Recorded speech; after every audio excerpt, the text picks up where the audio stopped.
Many people are migrating from Jamaica and going to countries far afield and recognizing the shock that they see when they get there. Many of them are going there and realizing things that they didn't even imagine existed in those countries. And some of them are questioning whether or not the grass is actually greener where they've gone, or if they've left the flourishing pastures behind. Some of them are even wondering if they have behaved like the dog who had his bone and dropped it in pursuit of the one that he saw reflecting in the water below. Let's jump into this conversation about some of the things that people who've migrated from their countries are noticing, recognizing, or realizing when they move to countries that they felt were going to be most advantageous for their future and their development. The Jam Fam family.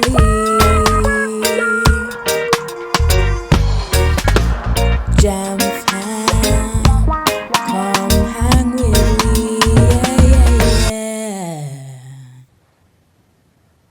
Hello, Wagwan. Big up yourself, whether you're there yard or you're there abroad. Welcome back to another episode of Life with the Jam Fams. On this episode, we are going to be examining and exploring some of the truths that migrants are recognizing when they move from their home country and head off to countries that are usually considered to be developed countries, and some of the shocking realities that meets them there. The first thing we want to talk about is the culture shock. Now, when they move to certain countries from your lovely tropical islands or from the continent of Africa or whichever place that you're moving from and going to countries, especially people who are migrating for economic migration, they get to a place where they recognize the drastic difference in the culture that they're experiencing, the way of life, how people live, the shock that they experience in the way that people live, the way they behave, the way people interact, and the way things are done. And it takes quite a toll on some individuals to adjust to that change, because each time they try, it seems so far-fetched, some of the things that people do, the way people treat one another, and the way that people interact, that it leaves them constantly longing for home. Number two thing to consider is the high cost of living. Now, oftentimes we're told about the glorious pay packages that people get in other countries, and some of them are remarkably good pay packages. However, it doesn't also tell us about the cost and the expenditures that we're also going to be paying out of that pay package that we're receiving. And therefore, it gives people an absolute reality check when they realize how much they're going to be paying out of their pay package and how much it's actually going to cost them to live in these countries that they have left their home country to go and visit or to go and reside in. Culture, credit history, all of those I wish, and I'm going to list some other things as well, that I wish I had known more about prior to coming to the US here. So when it comes down to cost of living in America is very expensive, and depending on where you're living, the cost of living is going to vary. So for me, when I moved here in 2016, when I got an apartment was like about $1,500, and that didn't include like the different bills that you have to pay as well. So the bills like electricity bill, internet bill, water bill, heating bill, all of those were different bills that you have to pay. And even though in my country there are certain bills that you definitely have to pay, in America here it just seems like you have so much more bills than anything else. It's like you're working to pay bills. They talk about credit. Having a good credit is like you're the king, and so that is something that I never really knew much about. And as I go along and you start learning, you will know how to build your credit. Poor credit don't give you anything. Good credit will give you the entire world. So that is something that you want to treasure, and that is something you want to ensure that you maintain for the entire time here. Repaying your bills, paying your credit cards on time, making sure that you're not using up too much of your credit. The third thing that we're going to talk about is low-skilled jobs. Now, when they go off to these countries and they're told about the prospects of employment and professional growth and development, it sounds very appealing and very attractive, and rightly so. Why wouldn't you be? However, for many people, when they go, they realize that in terms of the jobs that they're able to acquire, it tends to be low-skilled jobs or jobs that aren't necessarily what they've been trained in or things that they want to pursue. But oftentimes they find that they are being directed down to the path of healthcare jobs and jobs in similar fields, which are simply work that people residing in those countries as citizen or permanent residents aren't particularly keen and interested in doing. And therefore, there is a high demand for those people to come into the country so that they can fill those vacancies that are available. People also find that often they have to retrain if they want to pursue the job field in which they already studied in their own country. And even so, it becomes a very difficult ballpark for them to enter because of the thresholds that are put in place as part of the recruitment process. I came here with a lot of ambition, a lot of passion, a lot of zeal to succeed. I had a lot of purpose and I had big plans. And the way my life was going in my first few years of getting to the UK, where I am now, is very far from where I find myself currently. I made such progress in a very short time, and my trajectory was just upwards. In less than a week, I got myself my national insurance number. I just went to a local catering company, registered as a silver service agent, and I got my NI number in 5 days. Most of my peers did not even know what that meant. That's how focused I was, and I had a list of things I had to accomplish. But in all of this, I had no plans of being here 20 years later.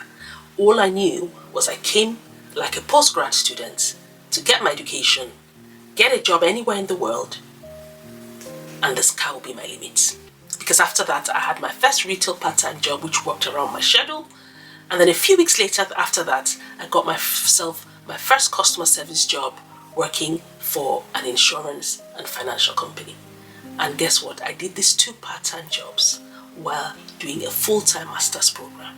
It took me 18 months, and that helped me to pay my fees, although I still had a big chunk after that. But when I looked at how things were going, I had some big plans. I started looking for jobs everywhere because I did a master's in international relations, so I knew that I could work anywhere.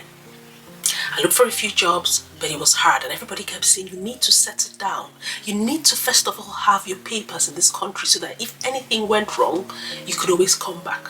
And that seemed like the best advice at the time. And how has it killed my ambition and made me feel like I'm a loser? It's trapped me in a way that I cannot even tell you. I did not only get my master's, I got my first job, and I worked in telecoms, which was a decent job. But I still felt like this is not the life that I knew, because my parents studied here and moved back, so I knew that was the right thing to do. For many reasons. When I had my first child, I was very, very depressed. I was very low because I had no help. It was very cold. It could get really gloomy in the winter. And just the lack of flexibility. I saw a lot of my friends who took the bold step to move back home after studying. They were living the life I could only dream of. When you see your friends back home living a good life, it hits different from you here. Number 5 is that people start to recognize that they are marginalized and there are ceilings that are put in place, and they're being treated very differently than they thought that they would. And the people who they thought had their best interests at heart, they realize that those very same people are willing to use them as a scapegoat or allow their heads to roll in positions and places where it is possible to do so. And they realize how difficult it is sometimes to even meet some of the requirements that are being placed at their feet. And some people are finding it difficult to adjust and either have to make the decision to return to their country or find other fields that they can pursue. And sometimes this can cause high levels of stress, anxiety, fear, and depression in individuals who are moving to other countries where they are trying to make sure that they're going there to make a better life for themselves, and also some of the times people who they've left behind who are depending on them to help them with their survival, because these are their dependents who they need to also be providing for. And this can become a very precarious place for somebody to find themselves in. From Africa or from other parts of the world, when you talk about the American dream, what do you guys think about? What comes through your head? The American dream that is sold to us, to me, I thought the American dream, like as soon as I came to America, things are going to be easy, everything was going to be smooth. and that's farthest from the truth. In my own experience is life has been very difficult for me here in the US. It has been very different from what I thought that it was going to be. Right now, what I'm struggling with is trying to figure out where that American dream, how long does it take for someone to achieve it? What is it? What does it look like? I'm yet to find it. Iko happy? Where is it? Right now, I'm frustrated, and I'm not saying America is bad. It's a beautiful place to live. It's a world of opportunities. It's just that for some reason, we are stuck in this rat race that you can't catch a break sometimes, it feels like.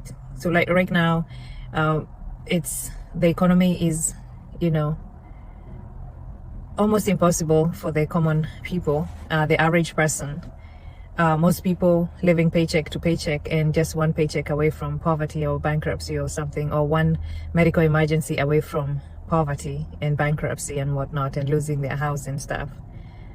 And I don't know whether it's the way the system is or what, but it's like common people, we can't catch a break, like the regular average people, not the 1%, but everybody else.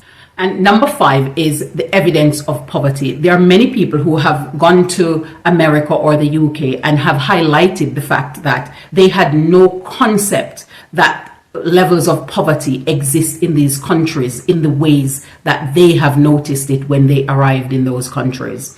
And it is something that is oftentimes not understood by people who live in other countries, because it is not something that they see very frequently on mass media, and it is beginning to come apparent in social media, but at the same time it's not something that is publicized very much, so people tend not to know that these exist. And so there are people who will say about the fact that, they go there and for the first time in their life, they realize that people who live in those countries experience poverty. And poverty exists in very high numbers in a lot of these countries. And when people migrate there and recognize it, it brings a realization that they hadn't had previously.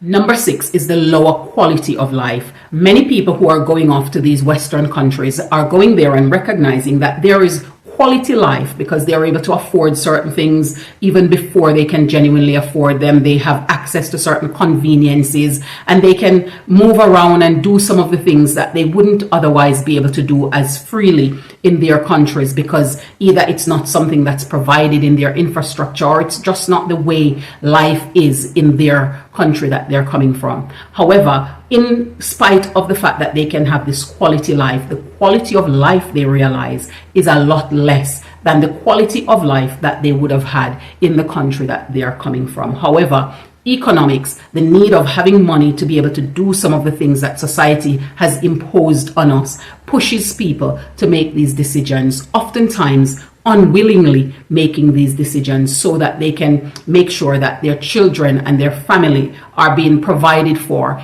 in the way that they feel is best for them to be able to advance for their future.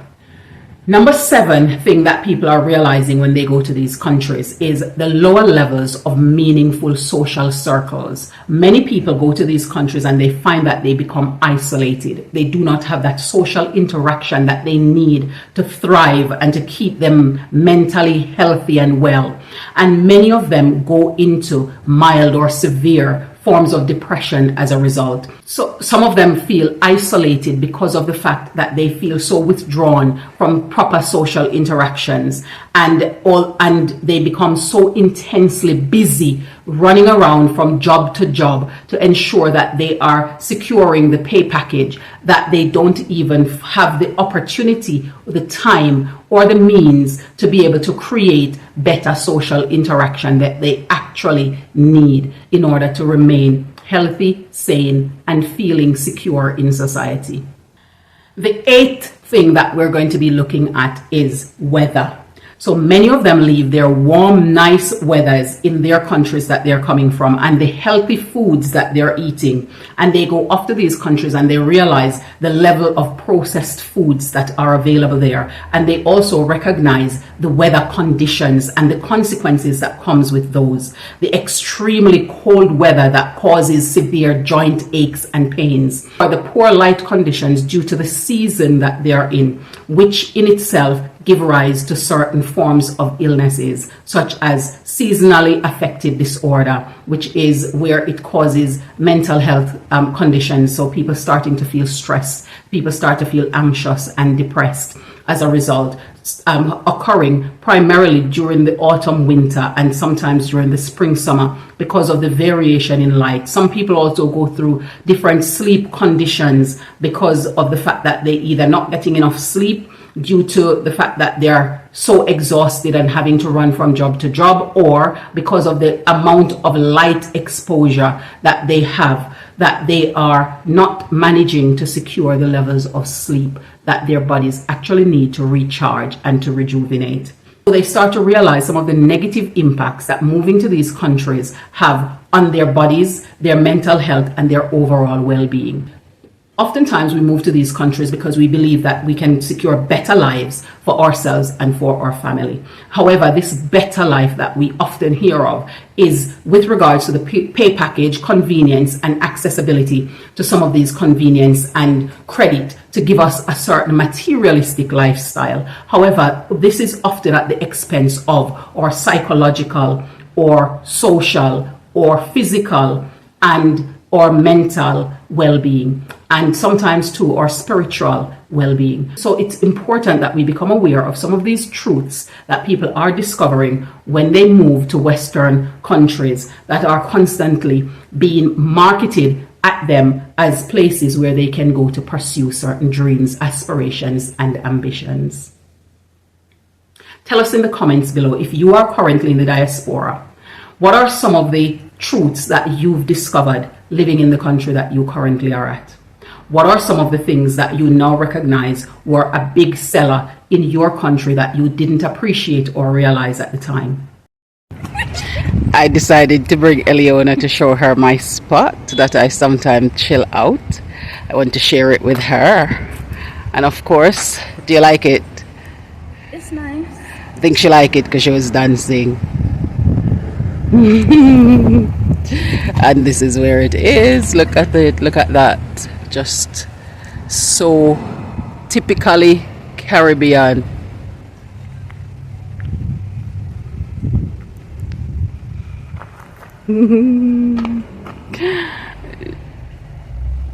What do you think about the environment?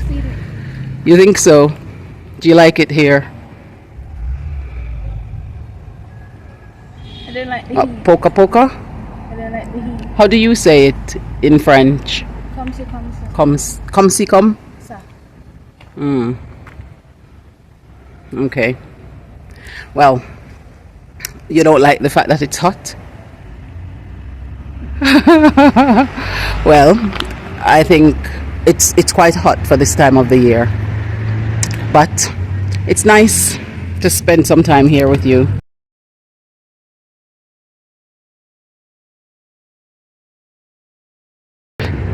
And now we must go spend it together. We thought we'd come and share it with you.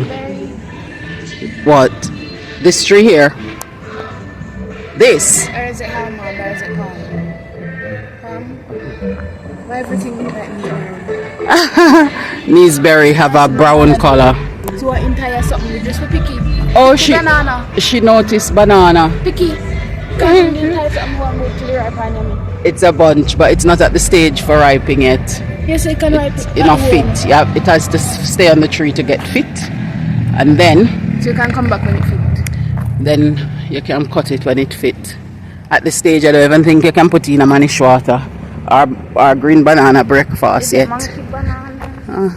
I don't know which variety of banana it is. And that's the but banana nuts that they put in ice cream. it's not at its stage yet Is for that it the to nut be. that they put in the ice cream? I don't have a clue if that's what they put in ice cream. Banana nut. of something called banana nut, but I don't know if it's like the nut shaped like banana, where them call it, or if it's actually from the banana. I don't think it's banana. I think it's probably the shape. But I want to find out, have anybody eaten the banana fruit who are from Jamaica? If you have, tell us how you make it. Because I know that people in the Indian subcontinent or that part of Asia do eat it, and they make quite lovely meals from it. Have you had it before? If so, let us know. The Johnson family.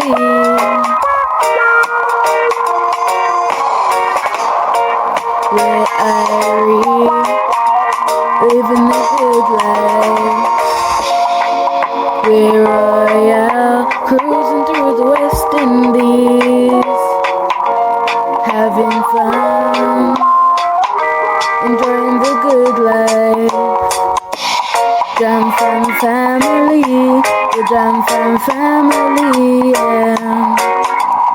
Johnson, come hang with me. The Johnson family.